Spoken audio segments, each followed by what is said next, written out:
जो माने 25 वर्ष है बहुत बहुत धन्यवाद जनाऊँगी।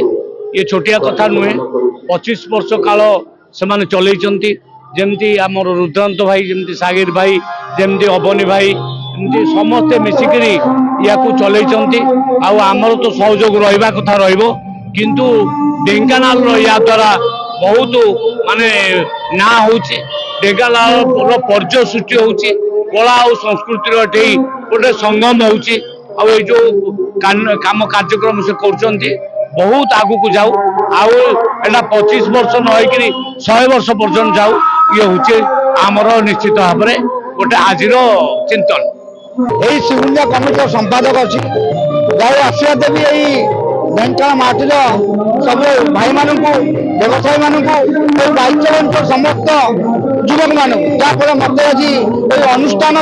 संपादक कर आज 25 वर्ष है प्रथम सर्वप्रथम टंका 1200 आम करूँ मंच कोठाम रहा विभिन्न जो आज ओडिशा मध्य ना कर गायक गायिका ये मंच रू जा ढेंकानाल माटीर झील कौन पुओ कौन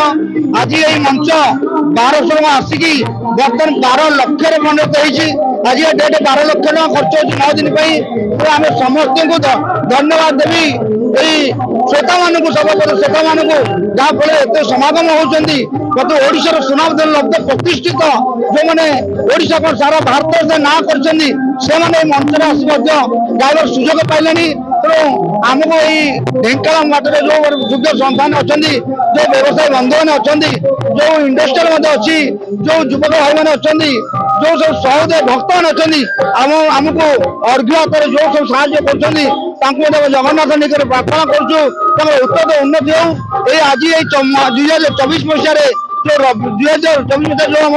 रौप्य जयंती पालन होती आम था न तो अनुष्ठान मंच रो गोल्डेन जुबली पालन से जगन्नाथ अशेष प्रार्थना कर गुहार जनाऊँगी ये अनुष्ठान एमती बढ़ता और तारी प्रति वर्ष 4-5 जन भक्त या अनुष्ठान जड़ित हूँ ये अनुष्ठान बंद रहू भाविले भी अविश्वास लगुच कारण जिते जो म्युनिसिपालिटी मार्केट बिल्डिंग छात उपर सागिर भाई आरंभ करथिला तापर आमे माने किछि मिसिकी ताको गोटे दिन रो 3 दिन को नैथिलो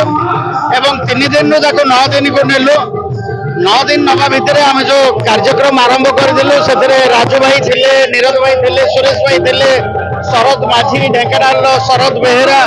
एवं सागिर भाई बाइन भाई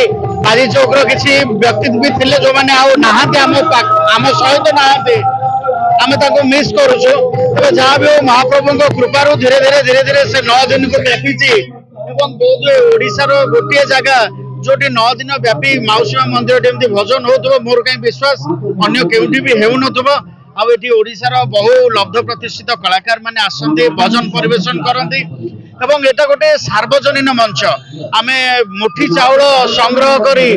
अल्प अल्प समस्तंकर अवदान एठी थाए एठी कहार गोटे बड़ प्रायोजक न थांती किंतु समस्तंकर अवदान रे एवं सर्वोपरि महाप्रभु कृपा रे आमर सब वर्ष भजन सुरुखुर रे हो जाए कौन बाधा विघ्न है ना।